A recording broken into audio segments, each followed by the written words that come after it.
బహిష్కరణ 1 2 3 4 ర్యాంకింగ్స్ ఇస్తే మీరు ఎందులో ఉంటారు? బహిష్కరణ ఆర్టిస్టుల పరంగా క్యారెక్టర్స్ వైజ్ ఎస్ ఆబ్వియస్ గా top 1. That is the desperation. అది ఖచ్చితంగా ఉండాలి. It should be there also. Yes. And నేను ఏం చెప్తున్నా అంటే అండి, మేబీ ఎక్కువ స్క్రీన్ స్పేస్ ఉందా, ఎక్కువ రోల్స్ ఉన్నాయా, లేకపోతే ఎక్కువ లెంత్ ఉందా, ఐ డోంట్ నో. ఎందుకంటే నేను చూడలేదు. నేను స్క్రిప్ట్ చదివినప్పుడు అంజలి గారు నేను ఈక్వల్గా ఉన్నాము, బాగుంది సిరీస్ అని అనుకున్నాను. బట్ నాకెందుకు నేను టాప్ 1 అని నేను ఫీల్ అవుతున్నాను అంటే, దెర్ ఆర్ ఫ్యూ సీన్స్ నేను చాలా ఇష్టంగా కష్టపడి చేసిన సీన్స్ ఉన్నాయి. స్కోర్ చేసేసారు. యా, నాకు ఆ సీన్స్లో నా పర్ఫార్మెన్స్ నేను నచ్చాను. సో నాకు సాటిస్ఫాక్టరీగా అనిపించింది. సో నేను టాప్ అని నేను అనుకుంటున్నాను. Because you asked me. అందుకని ఇప్పుడు వెళ్ళి డైరెక్టర్ గారిని ఎవరిని అడిగితే వాళ్ళు ఫస్ట్ వేరే వేరే నేమ్స్ చెప్తారు. ఆబ్వియస్గా చెప్పొచ్చో చెప్పకపోవచ్చు నాకు తెలీదు. లేదు, నాకు చెప్పలేదు. నాకు మీ పేరే చెప్పాడు. వై అదేంటి? నేను అడిగాను, every character like that Ananya looks wise మీరు చాలా డిఫరెంట్ గా చూస్తారనే చెప్పాడు. ఐ డోంట్ నో కదా. సరే, ఇప్పుడు ఇంటర్వ్యూ అయిపోయింది, కాల్ చేసి అడగండి. అడిగి నాకు చెప్పండి. సీక్రెట్ చెప్తా నేను చెప్తాను. ఫస్ట్ ఎవరి పేరు చెప్పారా చెప్పండి. లేదండి బాబు, లేదు. కానీ అంజలి గారికి మీకు పోటీ కాంపిటీషన్ అనుకుంటే ఎవరిది better character? Actually first of all competition లేదు. ఎందుకు లేదు అని చెప్తున్నా అంటే, అంజలి గారు ఒక 15-20 ఇయర్స్ నుండి 15 ఇయర్స్ మేబీ, సారీ 20 ఇయర్స్ కాదేమో, 15 ఇయర్స్ 18 ఇయర్స్ క్లోజ్ టు 2006 ఓ మై ఫోటో శివనాగేశ్వర గారి డైరెక్షన్. 20 ఇయర్స్ నేను ఎక్కడ చిన్న పిల్లని. ఐ మీన్ ఏజ్ వైజ్ గా చెప్పట్లేదు. ఏజ్ వైజ్ గా అంజలి గారు కూడా చిన్న టైంలోనే వచ్చి ఉండొచ్చు, చిన్న ఏజ్ లో. సో నేను దాని వైజ్గా చెప్పండి, ఎక్స్పీరియన్స్ వైజ్గా చెప్తున్నాను. నేను చాలా చిన్నదాన్ని. సో కంపారిజన్ అనేది అసలు థాట్ కూడా రావద్దు అంజలి గారికి నాకు. సో అలా థాట్ రావట్లేదు. కానీ నేను సిరీస్ మొత్తం ఇప్పటివరకు చూడలేదు. చూస్తే క్యారెక్టర్ వైజ్గా ఎవరిది బెటర్ అని నేను చెప్పగలను. సో జెన్యున్గా నేను మాట్లాడితే ఇది నేను సిరీస్ చూస్తే నేను చెప్పగలను, అంజలి గారిది బాగుంది, నాది ఇలా ఉంది, అంజలి గారిది ఇలా ఉంది. మీరు తీసుకున్న యాక్టింగ్ వైజ్లో అయితే కంపారిజన్ లేదు, ఆబ్వియస్గా. అయితే మేడం, మీరు మామూలుగా నాకు ఎక్కువ క్యూరియాసిటీ, ఎందుకంటే నేను సంపాదించిన మొదటి 100 రూపాయలు నాకు గుర్తుంది. మీరు సంపాదించిన, మీరు అబ్బాయి ఇది అనన్య నాగళ్ళ సంపాదించిందన్న ఫీలింగ్ ఎప్పుడు వచ్చింది? ఫస్ట్ తీసుకున్న రెమ్యునరేషన్ ఏంటి? అంటే ఫస్ట్ నేను ఆబ్వియస్గా జాబ్ చేశాను కాబట్టి అది కాదు, ఓన్లీ ఇండస్ట్రీ వైజ్గా అయితే I got like 5,000 rupees for a web series. ఒక 1 day 2 daysకి చేశాను. I felt 5,000 per one day. Crazy అనిపించింది. అప్పుడు I used to get like 45,000-50,000 in Infosys as well. నాకు గుర్తులేదు కరెక్ట్గా నెంబర్. బట్ ఈ 5,000 అనేది వెరీ ఇంపార్టెంట్ అని అనిపించింది. ఇట్లా కూడా డబ్బు సంపాదించచ్చు, మనకు అంత క్యాలిబర్ ఉందని తెలిసినప్పుడు. ఎగ్జాక్ట్లీ. అప్పుడు ఆ సిరీస్ చేసి డబ్బింగ్ చెప్పిన తర్వాత వాళ్ళు నాకు 5,000 ఏమో ఇచ్చారు. అప్పుడు భలే హ్యాపీ అనిపించింది. సూపర్ కదా. వెంటనే ఒక బుజ్జి యాడ్ చేశాను అనమాట, డెంటల్ క్లినిక్ది, డాక్టర్ లాగా. దానికి ఇచ్చారనమాట. సో వెంటనే జరిగాయి ఒక 1 week గ్యాప్లో. అరే ఒక 10,000 రూపీస్ వచ్చేసరికి అరే మనం ఇలా యాక్టింగ్ చేసి కూడా మనీ వస్తాయో మనకి ఇస్తారా అన్న ఫీలింగ్ వచ్చింది. హ్యాపీ అనిపించింది. ఏం చేశాను గుర్తులేదు. కానీ ఫైనల్గా మీరు నేను యాక్టర్నే అని మిమ్మల్ని మీరు బిలీవ్ చేసుకున్న సందర్భం ఎప్పుడు వచ్చింది? దేనికోసం కష్టపడ్డారు? ఎంత మంచి యాక్ట్ చేశారు? ఏ సీను?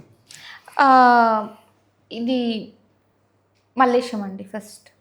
ఎందుకు అంటే అప్పటి వరకు నాకు అసలు ఇప్పుడు షాదీ చేసినా, ఇంకొక షార్ట్ ఫిల్మ్ చేసినా, ఏదో సాఫ్ట్వేర్ అమ్మాయి అలా వచ్చింది. నేను అలాగే ఉంటే సరిపోతుంది.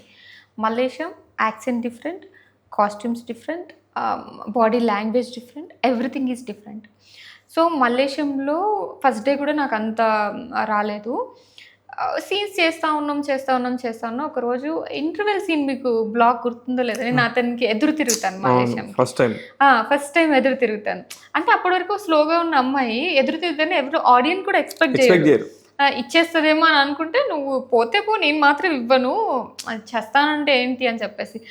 ఆ సీన్ చేసిన తర్వాత ఐ రియలైజ్డ్ ఓకే కొంచెం ఉంది మనలో కూడా అని చెప్పి, కానీ ఎక్కువ నమ్మకం రాలేదు. నమ్మకం ఎప్పుడు వచ్చిందంటే మల్లేశం ప్రీమియర్స్ రామానాయుడు లకి ఇంకా మనం చేసాం. ఒక్కొక్కళ్ళు వచ్చి నేను జస్ట్ బయట నుంచి ఉంటే ప్రీమియర్కి వచ్చిన వాళ్ళందరూ నిజంగానా నాకంతా చాలా మంది ఎమోషనల్ గా బయటకు వచ్చి నన్ను హగ్ చేసుకోవడం, అసలు ఏం చేశారని కొంతమంది పెద్ద పెద్ద డైరెక్టర్స్ కానీ వాళ్ళు వచ్చి చెప్తుంటే అసలు నేనేనా, నేను ఇంత చేశారా, నాకు ఇంత సీన్ ఉందా అని అనిపించింది అప్పుడు మళ్ళీ. Very happy.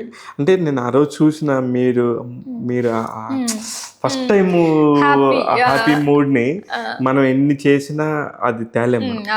ఆ ఫీల్ కంప్లీట్లీ డిఫరెంట్. సూపర్ అండి. అయితే మేడం నాకు డౌట్, ఇప్పుడున్న జనరేషన్లో, ఇప్పుడున్న ఈ ఫాస్ట్ దానిలో మీరు ఎక్కడ నచ్చుతారు?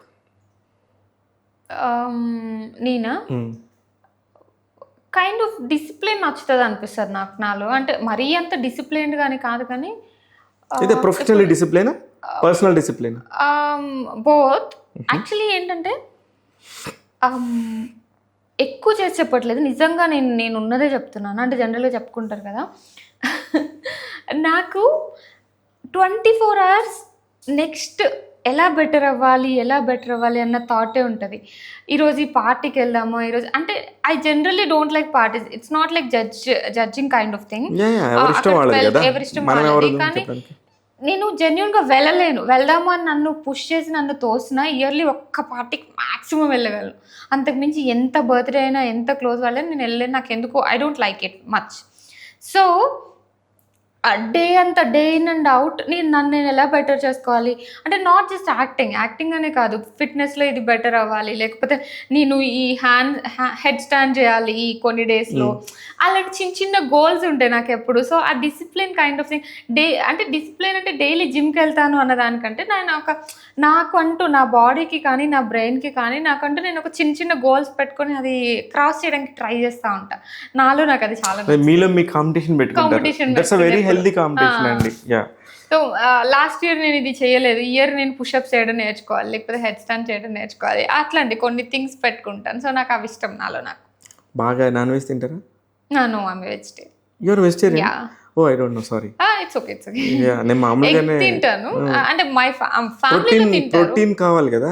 Protein sprouts and yoghurts kind of protein powder కొంచెం అట్లా. ఎన్ని కంట్రీస్ తిరిగారు మేడం? 3 అంతే, జస్ట్ 3. తర్వాత ఇట్లా అనండి మేడం. నెక్స్ట్ టైం మీరు వచ్చినప్పుడు చెప్తా. సరిపోవట్లేదు అంటే ఎలా ఎంజాయ్ చేస్తారా బాగా బయట స్పేస్లు కానీ? I love to travel. Time దొరికినప్పుడు నాకు వస్తున్న అడగడానికి రీజన్ కూడా ఐ లవ్ టు ట్రావెల్ అనేది మీరు లాస్ట్ టైం కూడా చెప్పారు, అందుకని అడిగాను. I love to travel.